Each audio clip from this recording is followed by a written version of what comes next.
সব আল্লাহর ইচ্ছা। খালেদা জিয়াকে জেলখানায় মেরে ফেলবেন, আর যিনি মেরে ফেলবেন তিনি কোথায়? খালেদা জিয়া কোথায়? খালেদা জিয়া হচ্ছে সিরাজউদ্দৌলা, আর শেখ হাসিনা হচ্ছে মীর জাফর। এই যে আন্দোলন সংগ্রামে আমরা যখন ছিলাম, তখন কি কি বিষয়ের উপরে আমরা আন্দোলন করেছি? আমরা কি স্থানীয় সরকারের ব্যাপারে কোনো আন্দোলন করেছি? আমরা কি পিআর এর মধ্যে দিয়ে আন্দোলন করেছি? কিন্তু কেন এগুলো নিয়ে এসে বিলম্ব করছেন? উদ্দেশ্য ভালো নয়। কাজেই একটা জায়গায় আসেন, যারা গণ আন্দোলন করেছেন, গণ আন্দোলনের মাস্টার মাইন্ড, তাদের সেই সব দলগুলো একটা জায়গায় আসতে হবে। একটা জায়গায় এসে আপনারা ঐক্যবদ্ধ হবেন যে বাংলার মাটিতে আমরা এটা চাই, এইভাবে গণতন্ত্র চাই, এইভাবে কাজ করি। কিন্তু আপনারা নিজেরা গোলমাল করে জনগণকে কষ্ট দেবেন, সেটা আপনারা করবেন না।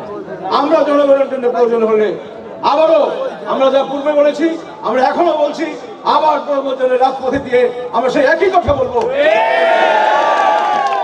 স্বাধীনতা যুদ্ধের সময় জনতার বিজয় হয়েছে, আবার স্বৈরাচার বিরোধী আন্দোলনে জনতার বিজয় হয়েছে, আবার 24-এ এই আন্দোলনে জনতার বিজয় হয়েছে।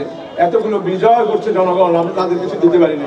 তাদেরকে দেওয়ার জন্যই আগামী দিনে যাতে একটি বড় সরকার করা যায়, একজন গণতান্ত্রিক সরকার করা যায়, সেজন্য চেষ্টা করতে হবে।